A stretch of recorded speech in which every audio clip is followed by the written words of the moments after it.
Those of you who are familiar with the Ghayat al Hakim, or simply listen to my first vlog on it, will be aware that it incorporates much that is from the Nabatean Agriculture.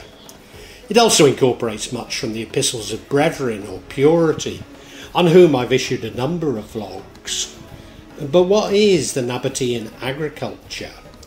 The Nabatean Agriculture was the first book written in Arabic about agriculture, and the most influential. Ibn Wahshiyya claimed that he translated it from a 20,000-year-old Mesopotamian text. Though some doubt remains, modern scholars believe that the work may be translated from a Syriac original of the 5th or 6th century. The conclusion that it's not likely to be from the Bronze Age caused a degree of rejection of the book, but it's beginning to develop a reputation in its own right, and not simply as a major contributor to the Ghayat al Hakim. This result not only has its original authorship, but its authenticity being doubted. The work consists of 1,500 manuscript pages concerned with agriculture, but also containing lengthy digressions on religion, philosophy, magic, astrology and folklore. Some of the most valuable material on agriculture deals with vineyards, arboriculture, irrigation and soil science. This agricultural information became well known throughout the Arabic Islamic world, from Yemen to Spain.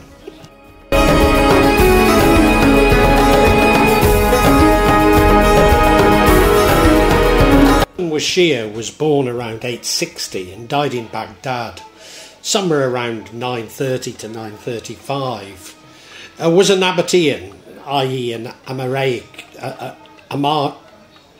Amharic-speaking rural Iraqi, agriculturist, toxicologist and alchemist, born in Kusin near Kufa in Iraq. In addition to the Nabatean agriculture, he wrote Kipad Shwak al-Matama, Fiman Riet Ruaz al-Aklam, the Book of Desires, Mad and Lover for the Knowledge of Secret Scripts, a work dealing with, amongst other things, Egyptian hieroglyphics. Indeed, it's supposedly the first book to begin to translate Egyptian hieroglyphics. Certainly Ibn Wahshiyya was a translator, but his authorship of the book and its very authenticity is questioned.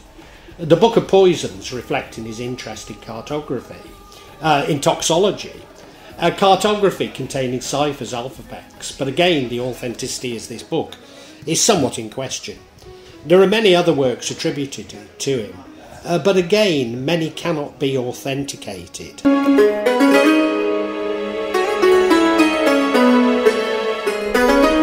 The word Nabatean in Arabic Nabati is the title of the work does not refer to the ancient Nabateans, the northern Arab people who established a kingdom at Petra during the late Hellenistic period, circa 150 BCE to 106 AD.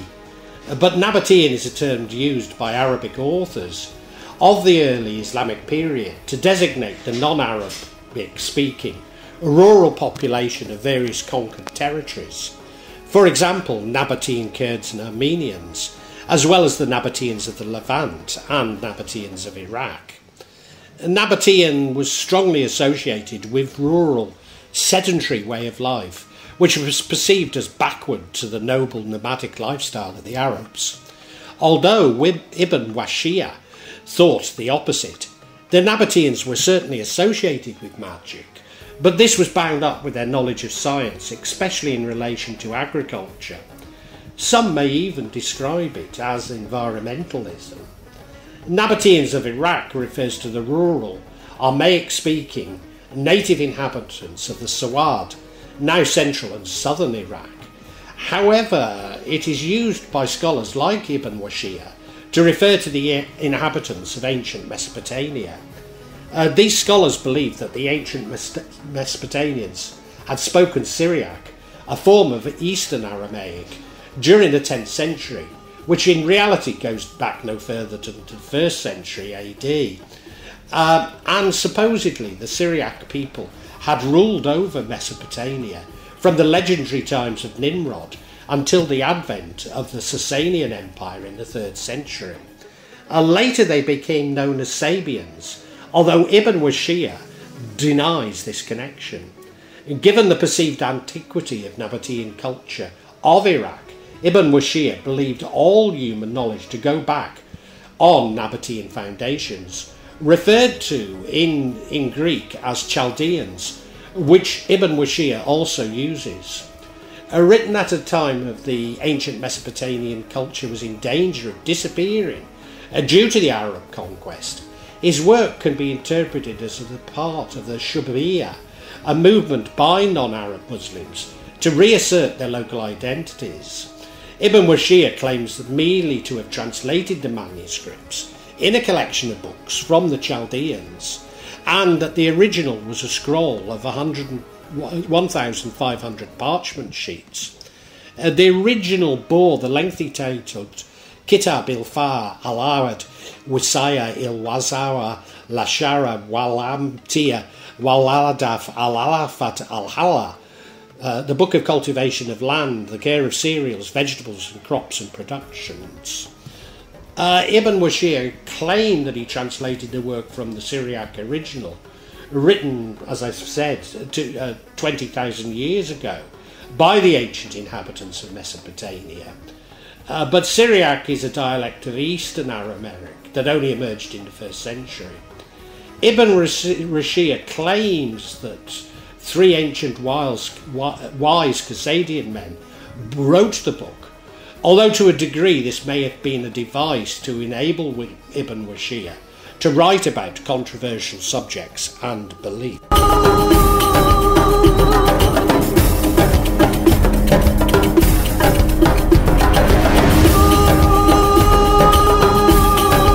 The book contains valuable information on agriculture and its associated law. It's divided into approximately 150 chapters on olive trees, irrigation, flowers, trees, estate management, soil, legumes and grains. Indeed, arboriculture, fruit trees, account for 25% of its contents, garden cultivation for 23%, field agriculture 18%, and vineyards 16%.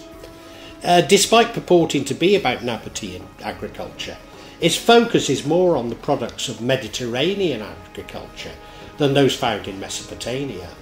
Nevertheless, the geographic references and detailed information about weather, planting schedules, soil salinity, etc. show that the author had local knowledge of the central Iraq lowlands near Kufa. The list of exotic plants, some of which are only native to India or Arabia, may have been based on the botany proportions of Pliny the 1st century natural history. In soil science, the Nabatean agriculture was more advanced than its Greek or Roman predecessors. It provided accurate and original recommendations on soil fertiliser. It's particularly strong in the area of hydrology and irrigation. Finally, there is a section on farm management, which shows evidence of a Roman influence.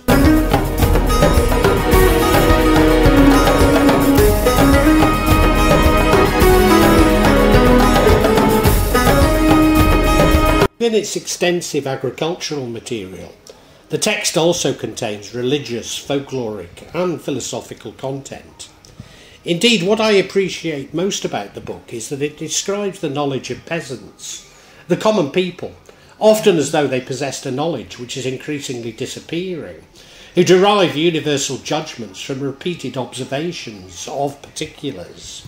This is almost an anthropological approach, attempting to understand the practices within their own context. The book describes the religious practices of rural Iraq, where paganism persisted long after the Islamic conquest.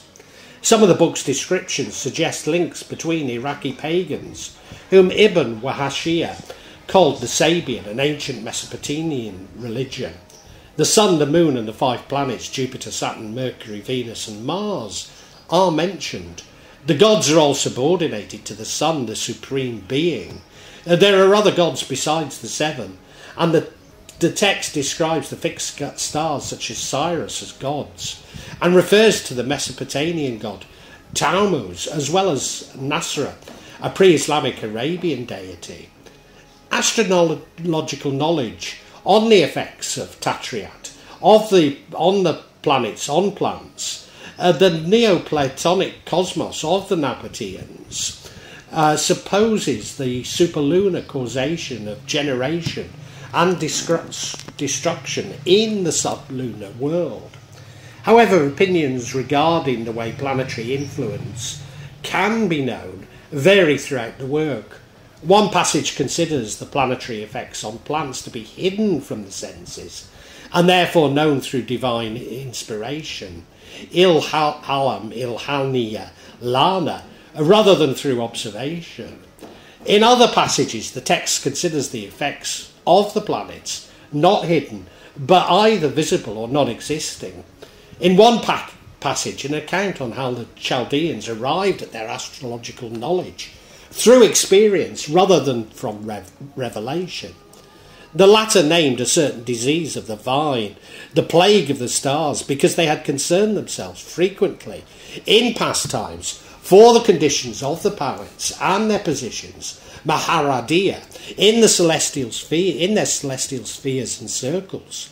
And they observed what happened in the earth in conjunction with accidents, Hawadit Takuna Lahal, and found that the eclipse of the sun and the moon had huge universal particular effects. Ibn Wahshiyya's description of the Tammuz, when people would weep for Tammuz, who was killed time after time in horrible ways during the months of the same name.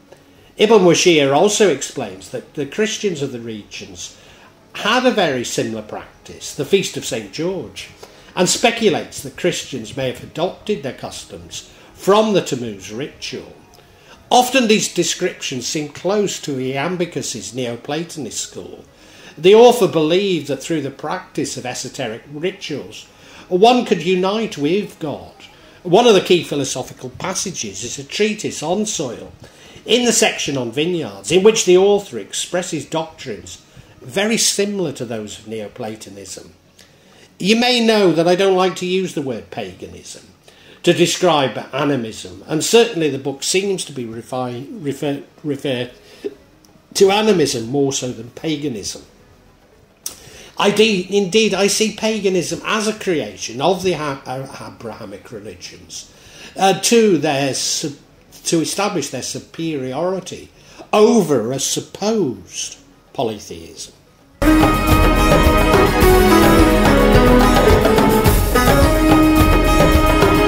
Yes, many scholars have identified a distinctive late antique paganism within the themes and presentation of the book.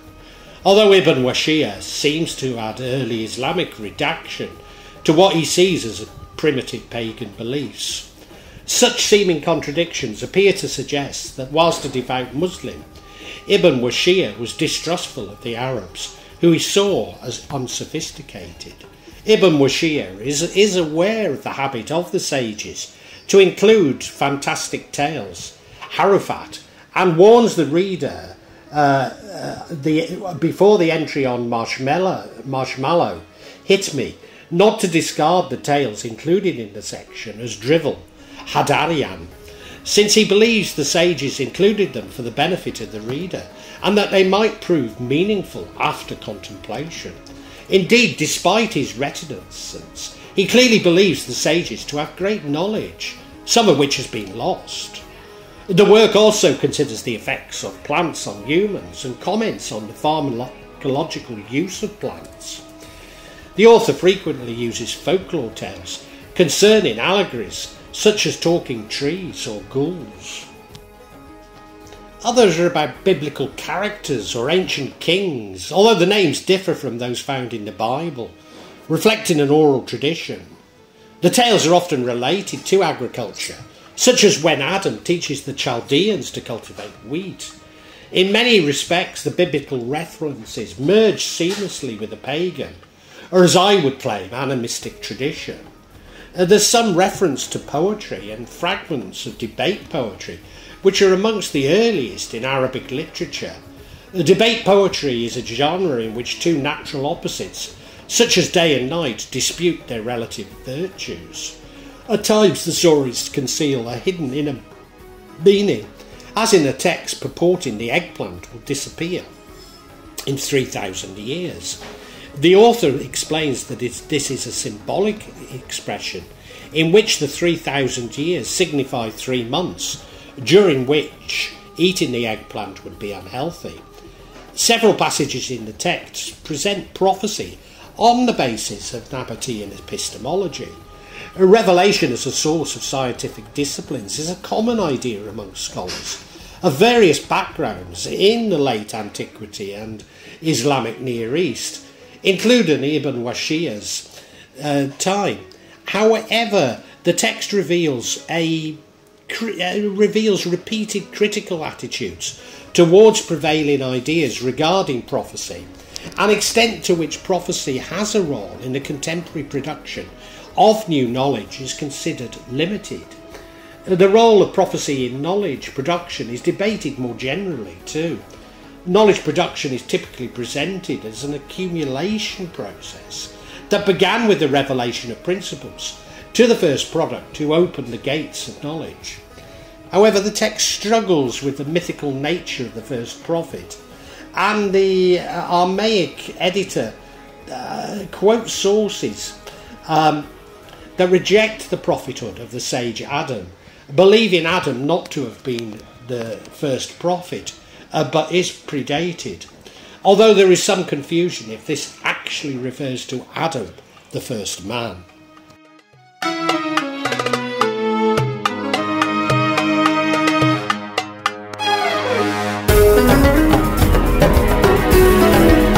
Wahshiyya often describes magic in a negative light.